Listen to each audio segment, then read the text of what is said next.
You know, in just about every role-playing game ever, there's that one big goal everyone's chasing, hitting the level cap. It's the top of the mountain, right?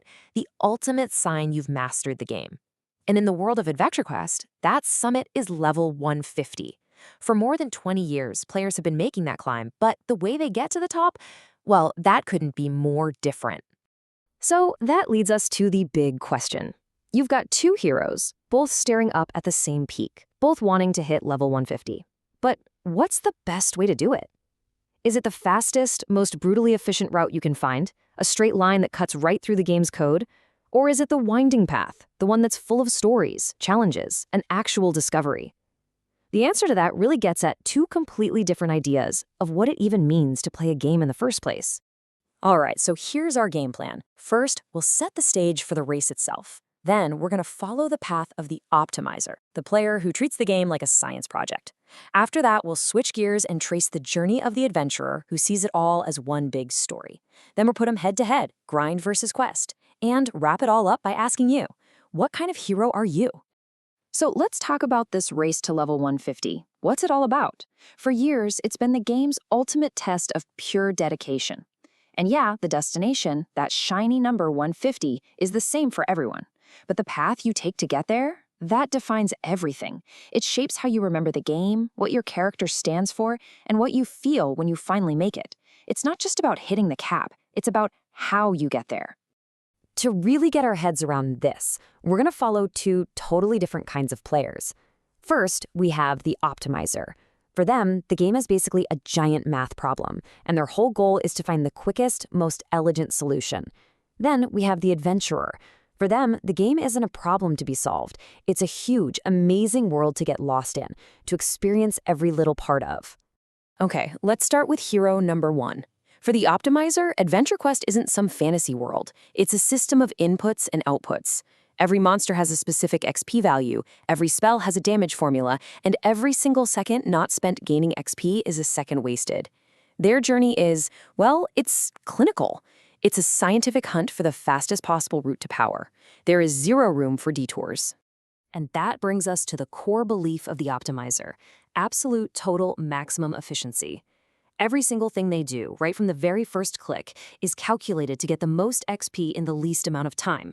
Time is everything. It can't be wasted on silly things like reading quest text or exploring. For the optimizer, the fun doesn't come from discovery, it comes from mastery. It's about taking this big, messy system and making it run like a perfect machine. So how do they actually do it? Well, it's a whole scientific method that stands on 3 pillars. First, and this is the absolute key, is the infinite potion exploit. By using a specific quest and a little logout trick, they get an endless supply of potions. This is the foundation. It means they never have to stop. The engine just keeps running. Second, there's the stat doctrine. Every single point goes into intellect for damage, then endurance to survive, nothing else. And finally, those two things make the third pillar possible, the grind gauntlet, a rigid, non-negotiable, and perfectly optimized monster-slaying schedule. And this is what that schedule looks like. There are no choices here. The first 30 levels are all Sizzler quests. Then it's 15 levels fighting the same boss, Draketh, over and over. After a quick 10-level detour to farm something called a Nerf Kitten, the optimizer hits the endgame. And that endgame, from level 55 all the way to the cap, is completely dominated by one single enemy. Meet the Shadow Roc. This thing is the optimizer's beginning and their end. From level 55 all the way to 150, this is their entire world. For about 2/3 of their character's whole life, this is the only enemy they'll see, battle after battle, hour after hour. And I'm not exaggerating, that's just a mathematical result when your only goal is pure efficiency. Let that number really sink in for a minute. 95 levels. To put that in perspective, that's more experience than it takes to go from level 1 all the way up to level 140.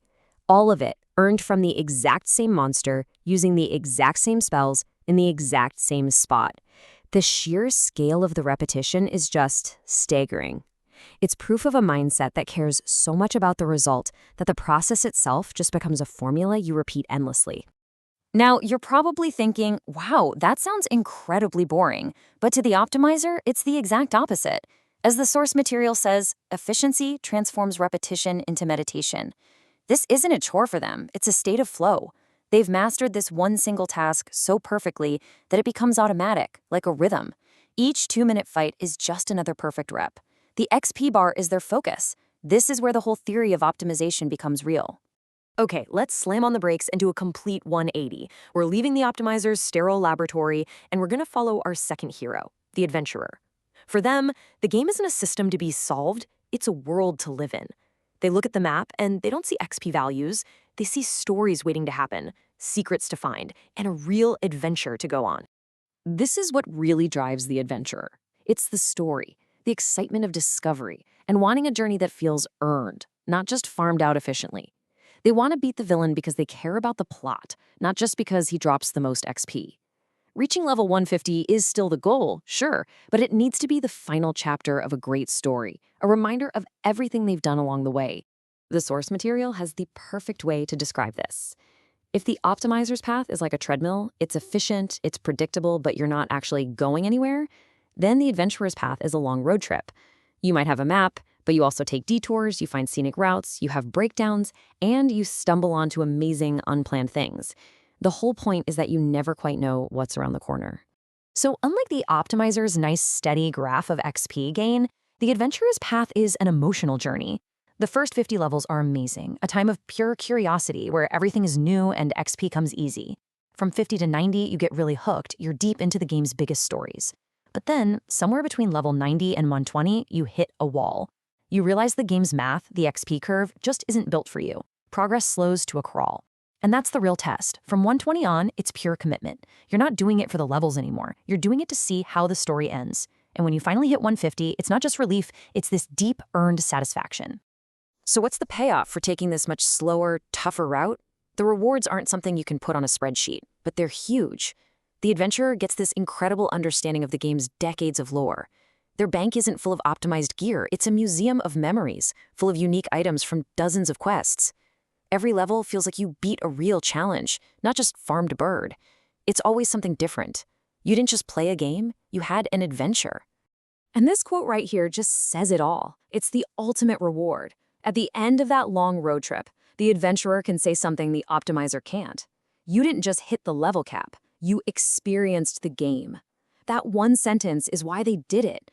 It shows that for these two heroes, the very definition of winning is completely different. So, we've walked alongside both of our heroes on their very, very different journeys. Now it's time to put them right next to each other. Two paths, one destination. What are the real trade-offs here? Let's break it down. At a high level, the contrast is just crystal clear. The optimizer's whole deal is speed, efficiency, and repetition. Their eyes are glued to the prize, the destination. The adventurer, though, is all about the story, variety, and getting lost in the world. Their focus is completely on the journey itself. It's a classic conflict of values, just playing out inside a video game. Let's get into the nitty-gritty. When it comes to speed, it's not even a contest. The optimizer is the fastest way, period. The adventurer is way, way slower. For gameplay, the optimizer is doing the same thing for 95 levels straight, while the adventurer is seeing new stuff all the time. And the rewards? The optimizer is chasing a number, maximum XP per minute. The adventurer is collecting things you can't measure, lore, stories, cool-looking gear, things with tons of personal value but zero XP value. And really, this says it all, doesn't it? On one side, you have the cold, clean efficiency of a mage in a perfectly calculated, endless fight. It's an image of pure optimization. On the other side, you've got a knight facing down some huge monster under the moon. It's a classic picture of adventure, of struggle, of a story being told. It's a spreadsheet versus a novel. And that brings us to the end. After looking at both of these paths, it's pretty obvious there's no single best way. This isn't about a right choice and a wrong choice. It's a totally personal decision based on what you, the player, actually want to get out of your time. It's about choosing your own adventure. When you boil it all down, it comes back to how you look at the game. One path sees the game as a complex puzzle that needs to be solved, a code you can crack for maximum results. The other path sees the game as a sprawling story to live inside, a world to immerse yourself in. So the question really becomes, are you a solver or are you a storyteller? And so we end with the one question that's at the heart of not just this game, but pretty much all games. What are you really playing for? Is it the thrill of finally reaching the end, of beating the system, of seeing that final number pop up on your screen? Or is it for all the moments in between, the stories, the struggles, the unexpected surprises along the way? In the end, are you playing for the destination, or are you playing for the journey?